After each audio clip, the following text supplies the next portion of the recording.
Hey, shuk, shuk. Thank you so much. Thank you for your sub. Shuk.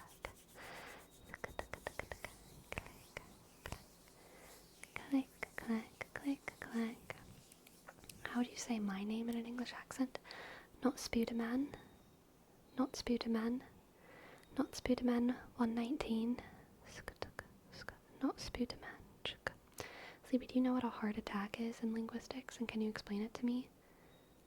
I think it's kind of like what we would call like I could be wrong here, but I think it's like a glottal start. A glottal start. So it's the difference between hum, and um, um, um, um, um, um, um, um. Do you hear the difference?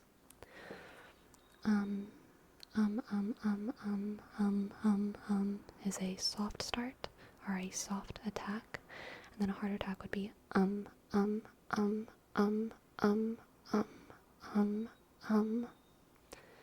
That sounds similar to what the video said, like what makes German or English choppy, but I couldn't tell the difference very well with examples. Interesting.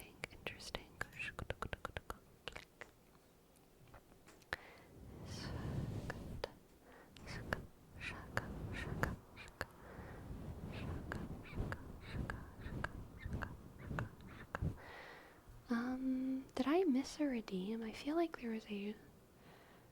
Oh yes, for Flipster. Skibbity biddo. Skibbity biddo. Skibbity biddo. Skibbity biddo. Toilet will be mine, yo Ohio time. I changed, got feel fine. Skibbity biddo, toilet will be mine, yo Ohio time. I changed, got feel fine. Skibbity biddo, toilet will be mine, yeah, Ohio time. I changed, got feel fine. Skibbity biddo, toilet will be mine, yeah, Ohio time. I changed, got feel fine. Skibbity biddo, toilet will be mine, Ohio time. I changed, got feel fine. Skibbity biddo, toilet will be mine, yeah, Ohio change, got feel fine. I wonder how you would do vertigo. Vertigo? In American English is vertigo. In British English, vertigo, vertigo, vertigo, vertigo, vertigo, vertigo, vertigo, vertigo, shka, shka, shka, shka, shka, skibbity biddo, skibbity bo, shka, click.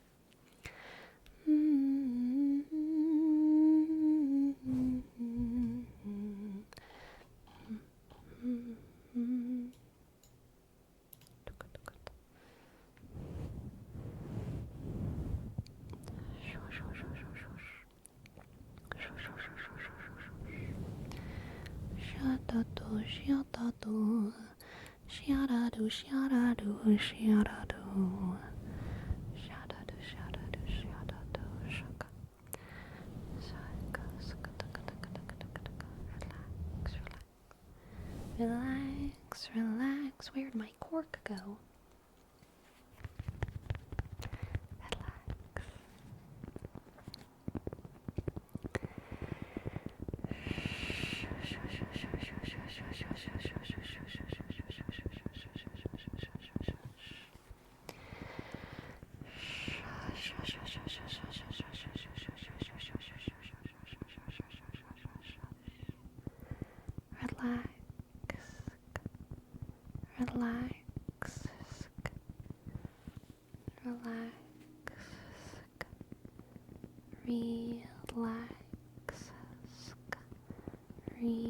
Relax,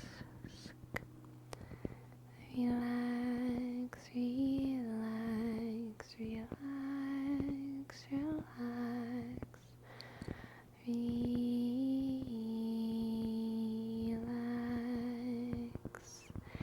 relax, relax, relax, relax, relax, relax, relax,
stitching, stitching, stitching, stitching, stitching, stitching, stitching, stitching, stitching, scratch, scratch, scratch, scratch, scratch, scratch, scratch, stitching, scratch, scratch, scratch, stitching, scratch, scratch.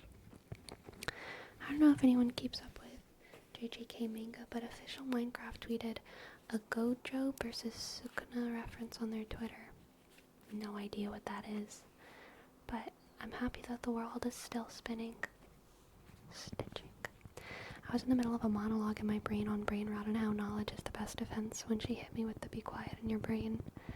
Yeah, Golden Oreo, you gotta take it down a couple notches. You gotta take it down a couple notches and just let the brain rot infest you, okay?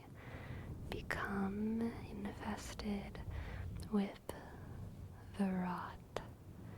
Who needs knowledge when you can have sheer entertainment? Who needs fulfillment when you can just giggle? Stitching, stitching, stitching, stitching, stitching, stitching. Stitching, stitching, stitching, stitching, stitching. And then for uno, we have a word wrap for the Portuguese word for cheese, coelho, coelho. Am I saying that right?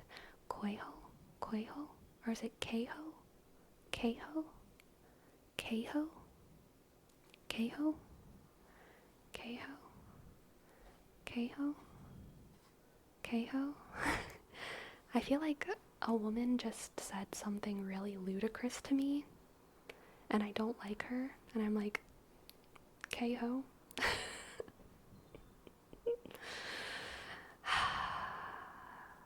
That makes me feel guilty. I don't like saying that. I don't say that word. It's not in my vocabulary.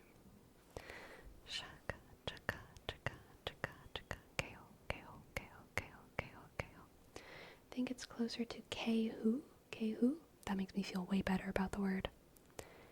K-hu, K-hu, K-hu, K-hu, K-hu, K-hu. The K, the ho sounds like the Joe from JoJo. K-Jo? What? What? What? K-Jo? K-Jo? K-Jo, K-Jo, K-Jo. K-Jo, K-Jo, K-Jo, K-Jo, K-Jo, K-Jo. The ho from Jose? You must mean Jose.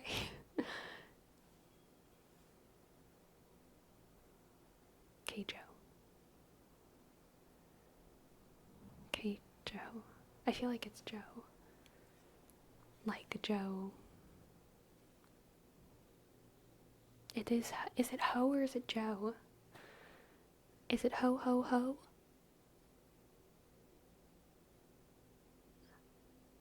Okay, so it's how I was saying it, K-ho. But Spanish? But now I'm seeing Joe like JoJo.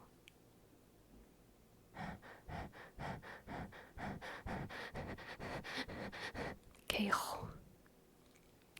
Queijo. German? Queijo. Queijo. Queijo. Queijo. Queijo. Queijo. Queijo. Queijo. Queijo. Queijo. Queijo. Maybe not that strong though. Queijo. Queijo. How's that? Como se dice?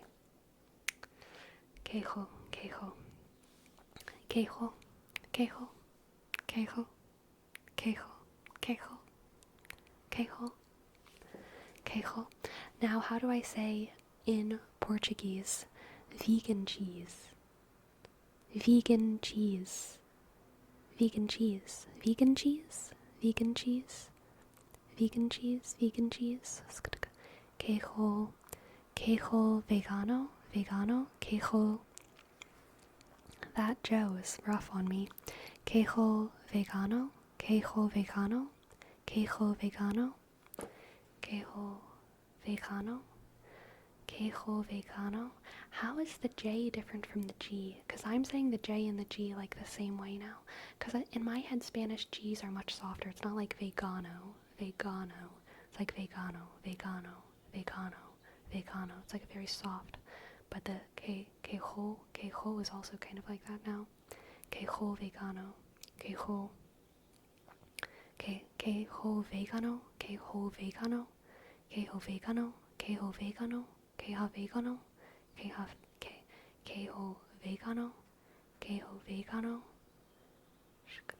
quejo vegano, quejo, quejo, quejo, quejo vegano, quejo vegano, quejo vegano, quejo, quejo vegano, quejo vegano. I feel like I'm going insane right now. Quejo vegano. I feel like I'm in the Twilight Zone. It's starting to sound like a song. It's starting to sound like I'm disintegrating. I'm losing my sentience in this conversation. I can see the green Sims crystal filling up above over her head. Yeah, that's how it feels. That's how it feels. The rot is consuming me. I am being consumed by the rot. The scarlet rot. The scarlet rot consumes. I need the great pot. Alexander. Alexander. Alexander Great Pot, protect me from the rot. Por favor. Por favor, Alexander, protect me from the scarlet rot. Here's take some water. Yum. Thank you. This seems as good a time as any to go on my break and accept the water that Jose has so generously offered me. Shug. So I am going to go take a quick little break, and I'll be back in 5 minutes with more tingles, tingles, tingles, tingles. Okay? Be back soon.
Hello. I am back. I am back. I am back. I am back. Hello. Hello to Jose and Destructicon and the Chosen Cake and Oh Uno and Green Ninja and the Closer and Ethan. Hello. What's up?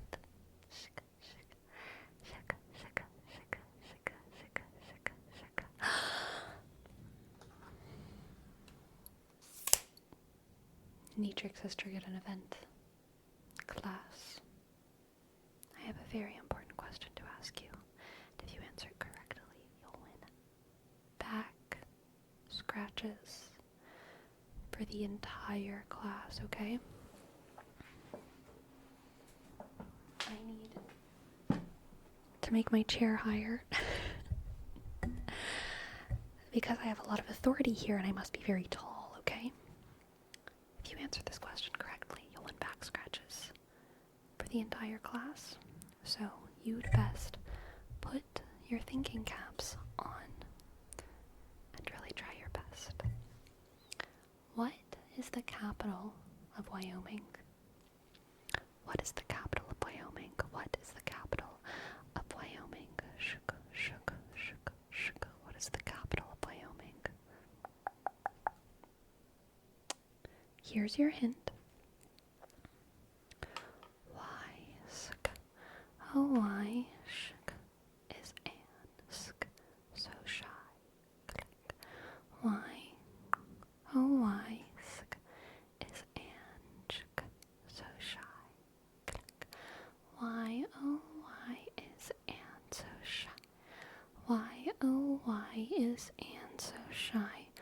Why? Oh, why is Anne so shy? Why? Oh, why is Anne so shy? Click. Green Ninja, Jose, Golden Oreo, Pyrosocial, Shaka, Potato Oven, Justice, Chosen Cake, Ion Ramens, Neatrix. Good job. You've all won back scratches for the whole class. Scratch, scratch, scratch, scratch, scratch, scratch, scratch, scratch. Scratch, scratch, scratch, scratch, scratch. Scratch, scratch, scratch, scratch, scratch. Scratch, scratch, scratch, scratch. Scratch, scratch,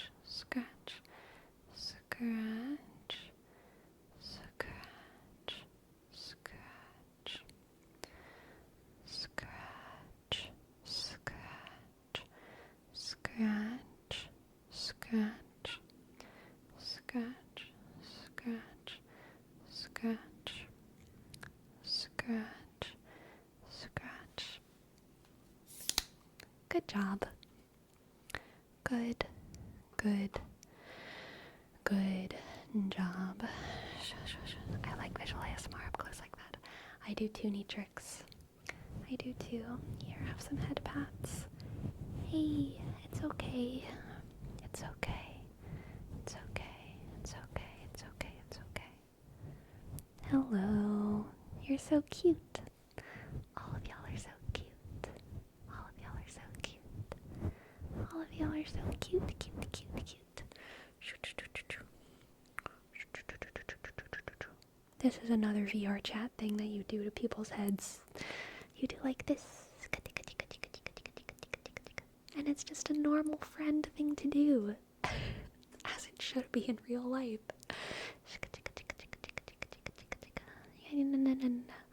You're so cute. You're so cute.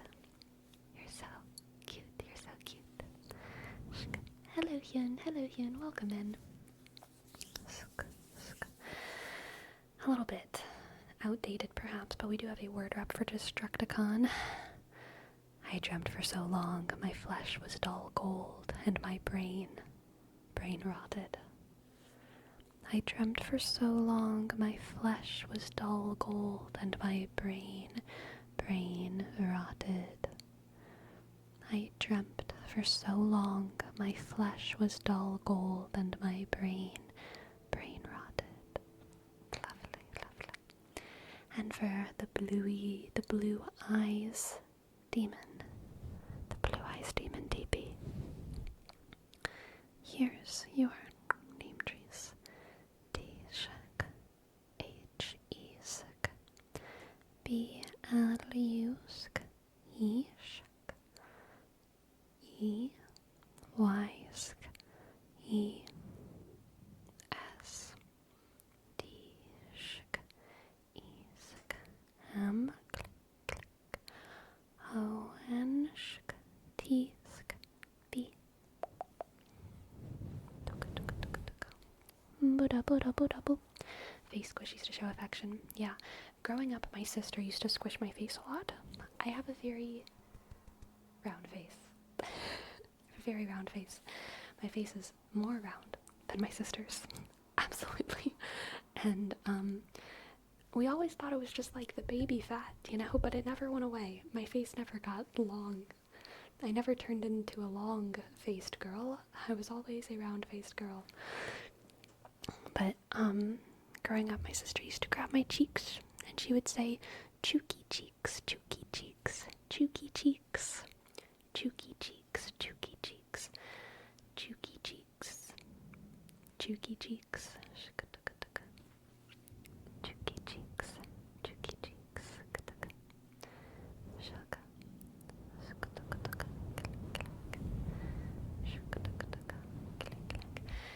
I don't know when she stopped doing that.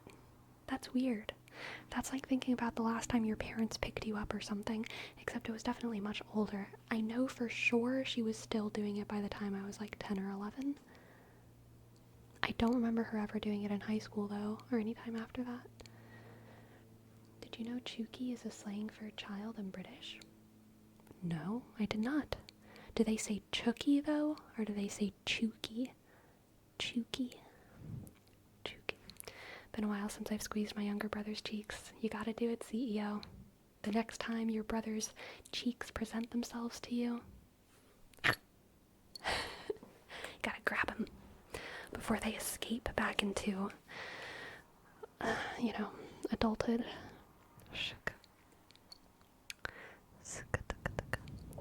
I'm here for something that's gonna be cool as always. Guess what? What, Yin? What? It's been a long time since I RKO'd my brother. RKO. I know what KO'd means, but what does RKO mean? Reverse knockout?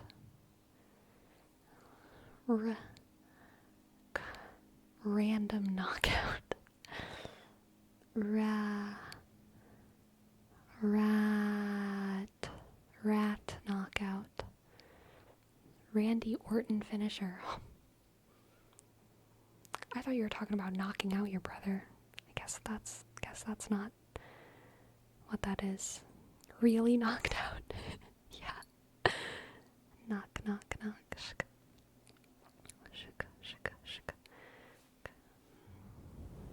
I don't think my cheeks have ever been squeezed before. That's Pharaoh Uno. Sleepy, you need to get caught up with the wrestling theater side of things. I know, I really do. What did I miss? Oh, nothing much for just talking about dating on apps and relationships and performance. And, what else did we talk about? Queijo vegado.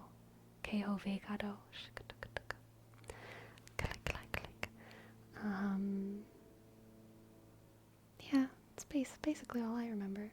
The podcast, yes, we talked about Tolkien and Jung and the Red Book. Tolkien's Imaginal.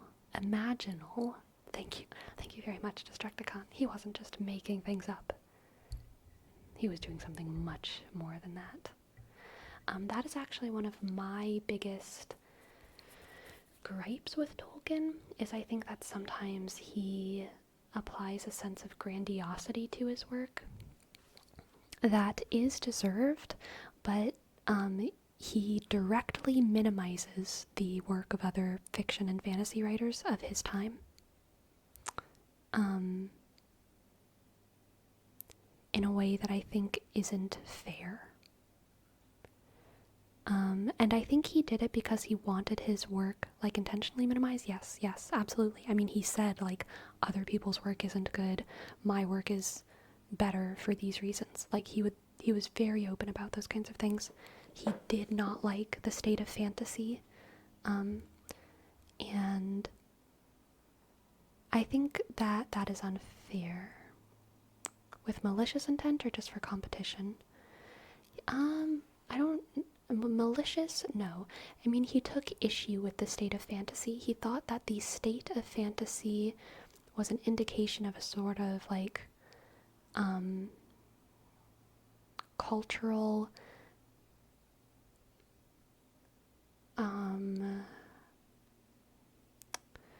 cultural devalue of the mystical or enchantment or something, which I can honestly vibe with that. Like, I think that part of why Tolkien's work is so good and so resonant with adults is because it is not a little it's not an elementary treatment of fantasy, and his biggest issue was that fantasy was being treated as elementary. But instead of saying, I wish there were more adult fantasy, he kind of thought that childish fantasy was like bad. I think both are good. I think all are good. I want all to exist. But he would, say that like these kind of elementary fantasy fairy tales that were going around were like morally corrupt, and that they were doing a disservice to the children who read them because they weren't enchanting in a like deep or profound or important enough way, Which, yeah, I think that that's probably one of my biggest issues with Tolkien the person, is he actively minimized and disregarded a lot of his contemporaries. Yeah. But, I mean, I really like Tolkien, so when I say that that's my issue with him, it's not like this is why I don't like him. It's like I really like him, but I would love to have a dinner table argument with him about this. But don't you think it's a bit of a given right for them to be able to critique their own genre of work? Yes, I do. Like, do you think you should be able to critique something about the ASMR space because you're part of it? Yes, I do. Maybe not to the point of insults of others, but if you do that genre as a whole, yes, absolutely. I just think that Tolkien did, and I wish I could remember the exact texts so I could tell y'all, but I can't. But yeah, I mean, he did speak with like a certain amount of vitriol for the fantasy genre, and he spoke about it in a way that he wanted to separate. He like didn't want to be associated with fantasy, with the state of his contemporaries. He was like, I'm not one of them. I don't like what they're doing. I'm doing something different. I am better. I am deeper. I am more profound. They are doing something immature and silly, and it's not at all what I'm doing. That's kind of like what Tolkien's vibe was in the letters and articles that I've read, where he's talking about the state of the genre, which is, yeah, like, I think probably too negative of an attitude. So we can kind of agree he's allowed to be critical of the genre, but maybe skip insulting other specific pieces. Yeah, to my memory, I don't know if he insulted other people's specific pieces, but he might have. I can't remember. Ah, yay, my Korean Japanese challenge of the day. Read it as it is in Spanish. Okay, the phrase, your smile is wonderful. Beautiful sentence, your smile is wonderful. In Korean, 당신의 미소는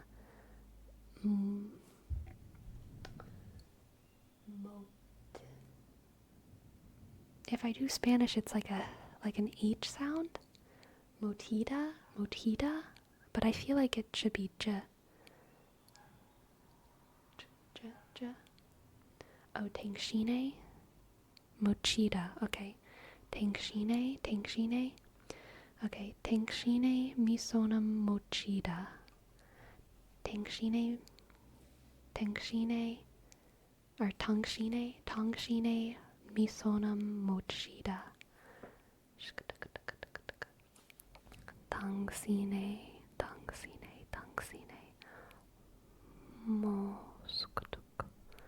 Mo misonam.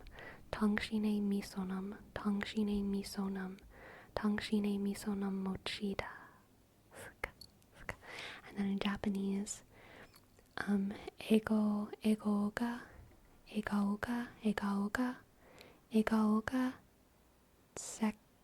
secdesne.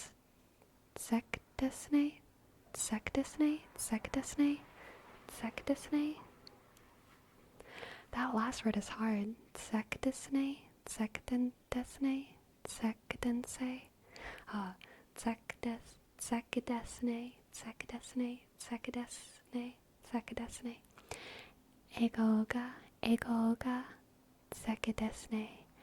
Egaoga, secdesne. Egaoga,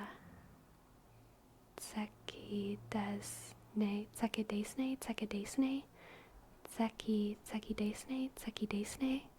Better? Sekidesne. Egaoga, sorry, I was saying the S and the T backwards. Steki desne.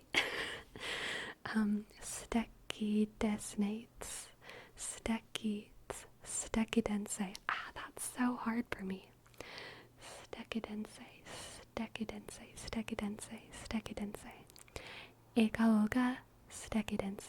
Egaoga stekidense. Thank you, Hun. Thank you, Hyun. Thank you. And King Crimson, thank you for your sub. Thank you, King Crimson. K, click.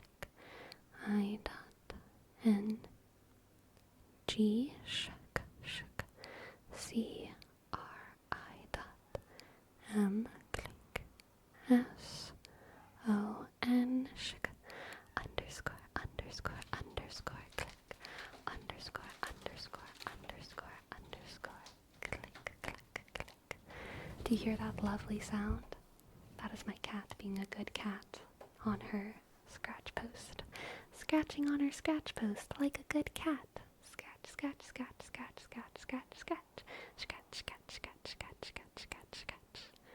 Yeah, absolutely, Hyun. I love learning new words. I don't know if the context or the circumstances under which Tolkien said that he hated Narnia, but asking someone for their opinion of their peers working is kind of putting them in an unwinnable spot, because he can either be truthful. Did Tolkien say that he hated Narnia? I didn't know about that. That's super sad, because they were like BFFs. C.S. Lewis? Yeah? Cringe. Okay, Tolkien. Because he can either be truthful and say that he hated if he did, or lie and give a generic compliment just to avoid the drama. What do you think is better there, being genuine or polite lie? So, I said so very weird right there. So, it is of course fine to like art or to not like art. Totally fine to be honest about that. But Tolkien had a very activism almost relationship with art, I would say. I don't think he was, I obviously don't even know the full context, but just assuming based off of, I'm going to assume a lot right now. If Tolkien said that he hated Narnia, it probably wasn't because of the artistic, it probably wasn't because of the aesthetic or storytelling qualities of Narnia. it was probably because he felt that the piece had less artistic merit because it was bad for society in some way. Tolkien wanted to create works that were like profoundly meaningful for people, and works that he hated, he wasn't just saying like, oh, I don't like this isn't my thing, this isn't a song I like. It's probably more akin to someone saying like, this genre is bad for society and it shouldn't exist, probably. Because that's how he tended to talk about other people's work. He wasn't usually so much saying like, this creative element is unpleasing to me. It was usually more like, I think this is a bad thing that shouldn't have been created. So I think for Tolkien to do that to his friend, C.S. Lewis, is like mean and sad, and wrong. Because if you are just purely talking about whether or not you can enjoy a piece of literature, a piece of art, a piece of music, whatever, yeah, of course you can hate it, you can like it, it can be your thing, it cannot be your thing. I think Taylor Swift is like probably a good person. I'm glad that she creates music. I don't like her voice, so I don't like Taylor Swift's music, but sometimes I hear other people do covers of Taylor Swift's music and I'm like, oh, that is a good song. I just didn't realize it because Taylor Swift's voice was like distracting me.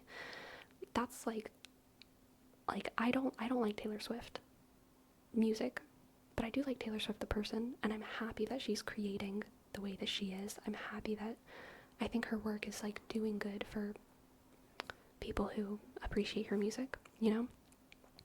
But I don't think what I'm saying when I say that is the same as what Tolkien was saying about C.S. Lewis's Narnia, because Tolkien, when he was commenting on stuff, usually was commenting on whether or not it was worthy of existing, on whether or not it served the genre,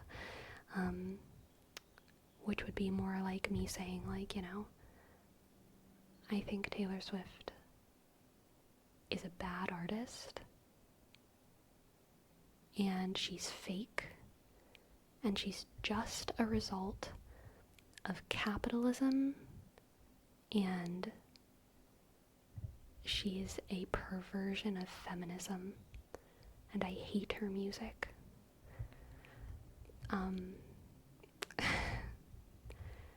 Which is like a very different from what I said before. You know what I mean? You know what I mean? Clipped. No, no, please no.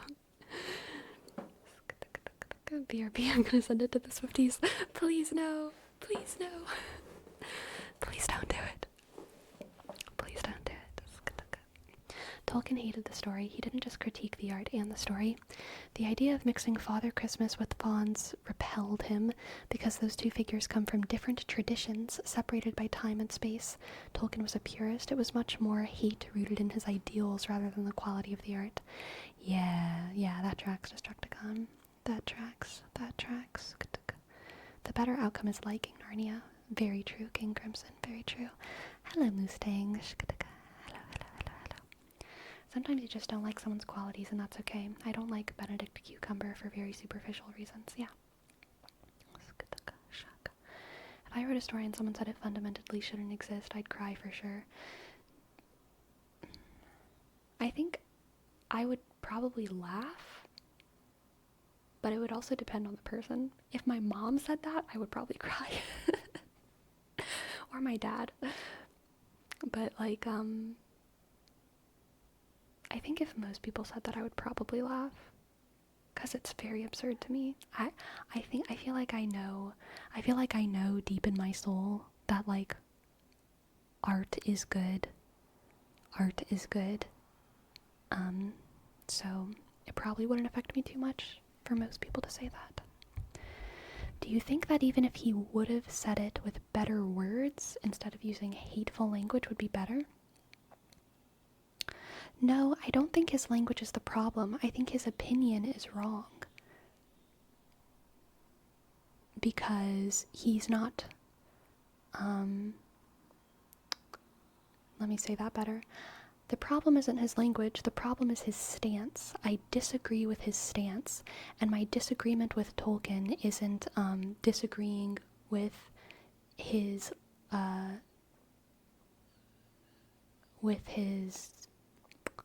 likes and dislikes of art. My disagreement with Tolkien is with his principles of art, because he has a very strict and purist criteria that he grades art with, and I disagree with that. And that disagreement isn't something like, I like apples more than cranberries. It's the disagreement of someone trying to convince me that cranberries are literally poison and they need to be taken out of all stores. It's like, what he's saying is, he's not arguing a little tiny little baby opinion about like what he likes and doesn't like about art. He's arguing something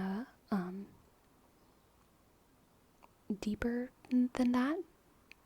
It's more than just an opinion. He's trying to argue like a fact about the world, and I disagree with it. Yeah. And I think that a lot of people would disagree with it. He's trying to argue a moral failing. Yeah. I feel like it's hard to describe what I'm saying to someone who doesn't understand. But I hope you understand. Like, would you be able to say that you don't like a certain ASM artist if someone asked your opinion about them? Would you say that you hate their work if you did? Or do you use softer words like, it's just not my thing? I don't think there's a single ASM artist whose work I hate. There are many ASM artists whose work is not for me. But if I were Tolkien, if I were a purist, there would be ASM artists whose work I would hate. And that would be the difference between me and him. He is more exclusive and purist. And that is not... The problem with him wasn't that he said it in a messy way. The problem was that he was wrong. So, yeah. Yeah. What's a pure ASMR? I agree. So I will say this. I think the term traditional ASMR is a term that is inaccurate, and I think people use it as a way to like signify non-lewdness with their work. And it's fine to have signifiers of that. It's totally fine. Totally fine for creators to not engage with that side of ASMR. I don't engage with that side of ASMR.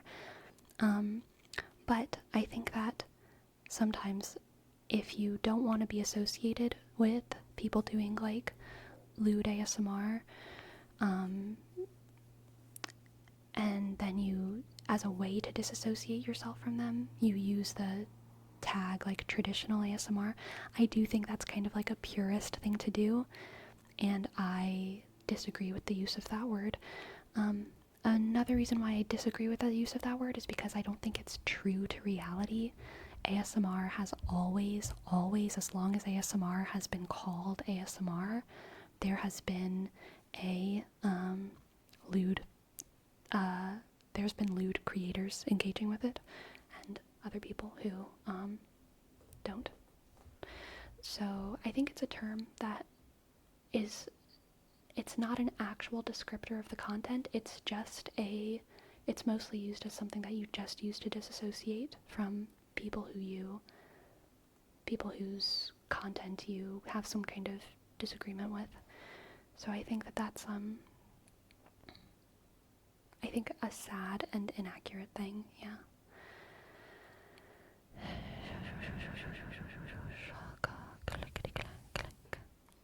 Here's a name trace for Bethme, B, click, Esk, V, M, click, Ask, E, thank you. Bethme. Why would anyone disagree though? I mean, there are some ASM artists who feel like other ASMR creators are ruining the genre because they are lewd or whatever. I don't think they're ruining the genre. I don't think genres can be ruined in anything. I think genres just get bigger. Like, I don't know. I don't believe in the concept of like something can ruin a genre. I just feel like genres get bigger. And include more. And then sometimes if a section of a genre gets big enough, it becomes its own thing. And it's like not really a part of the same genre anymore. But yeah, there are plenty of people who are like, this kind of ASMR, X, Y, or Z kind of ASMR is ruining the genre. And yeah, I would say that's very Tolkien-ish of them. Very Tolkien-ish. Clickety clack, clickety clack, shika shika.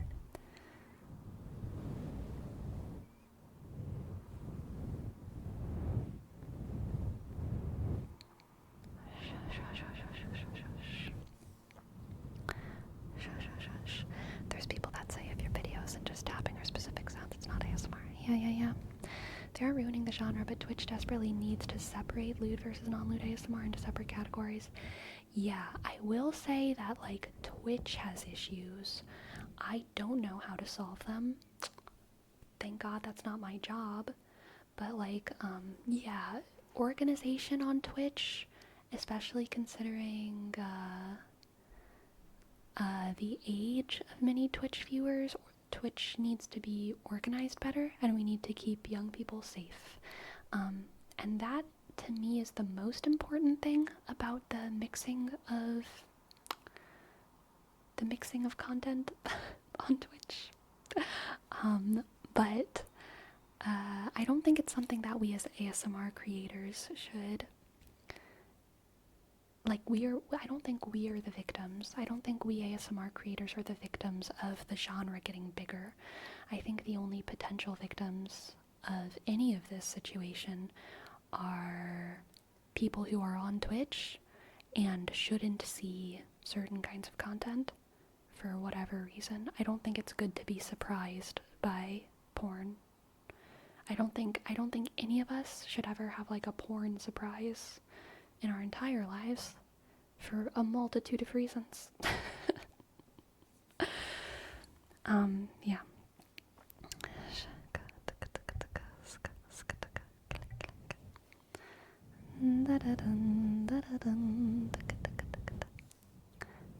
I think of lewd ASMR as some sort of subcategory or its own thing on its own. Yeah, kind of me too. By any chance, do you still have a really old video where it's lower half of your face and a mic with a fluffy cover? I remember it was dope, but I can't find it anywhere. I believe I have those on my members only. I have most of my oldest videos available for members on my YouTube. But I do think, related to the conversation, Silverino, I think that video specifically, someone posted on Pornhub, and it was not supposed to be like that, and it kind of grossed me out and pissed me off, so I think I might have just deleted it, but I can't remember. Can't remember. Yeah.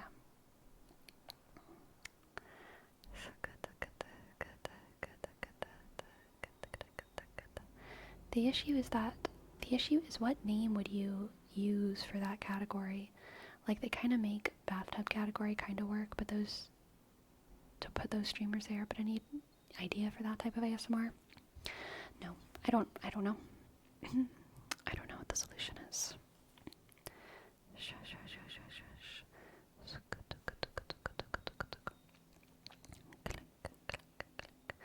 Oh yeah, that's the other thing.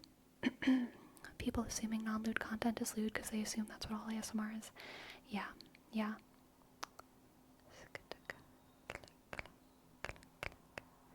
it's definitely a big issue. And it's a big issue for all content, but especially ASMR. And I will say that video is particularly frustrating for me because I understand now the reason that it was a sexualized video. But whenever I made it, I really didn't understand. I was young. I was 18, I think. But I was young. I didn't I don't have a brain that works like that. I didn't realize that my mic looked looked phallic. And I was just touching it, and I was talking about like fucking Bandcamp. I was talking about like random stories. I was talking about random stuff from my life and touching a mic that people, you know, fetishized in a way. And yeah, that was rough. That was rough on my brain. It really did a number on me. Really did a number on me. I think that's an issue for emerging relaxing genres. If massaging was just a developing genre, people would sexualize the heck out of it. True. It's so common now that people don't think twice about it. Yeah. Yeah. Yeah, absolutely.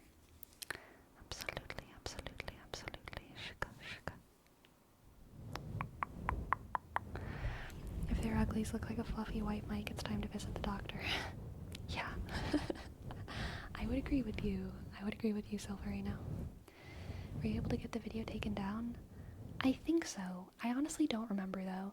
There was a time when I was like pretty done with the internet and pretty done with all content, and I fully like just stopped worrying about everything and just like left the internet, and I was like, I'm fucking done. I'm done. I'm done. For like a couple years.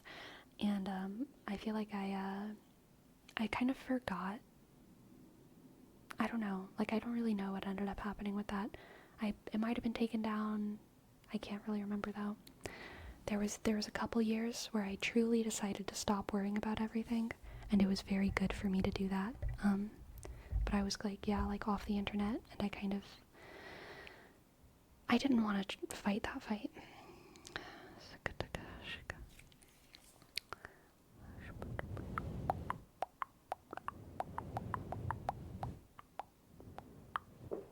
Yeah, it's very true, Vidge. And now that I'm older, I feel like I have a more healthy relationship with the potential for people to be sexualizing my content. You know, it's not something that I'm trying to do. It's not something that I'm aiming for. But like, I have a much healthier relationship with like, I know it's possible. So it's not like I don't feel like hugely surprised and violated and like deeply disturbed when I get an indication that that's how someone's using my content. Just like, oh, okay. Whatever. I don't care. I don't care as much anymore. But yeah, it was mostly disturbing because it was such a surprise to me at that age.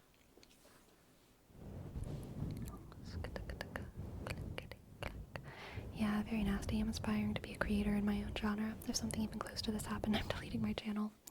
Sorry, Ethan. Just one of those things, can't control people's thoughts, just your own reaction. Yeah, totally.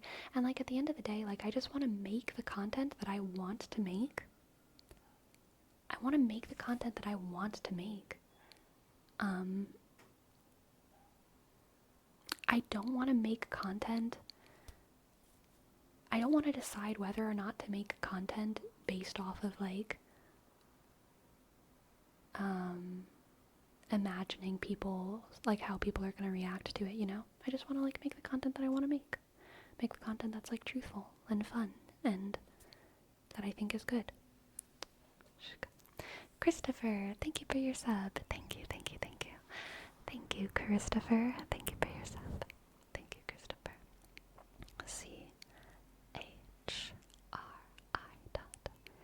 CHRI.SD click O Bishk H sk ER underscore sk 0 sk 08. Thank you, Christopher. Thank you for your sub. Thank you, thank you, thank you. Sha, sha, sha, sha, sha.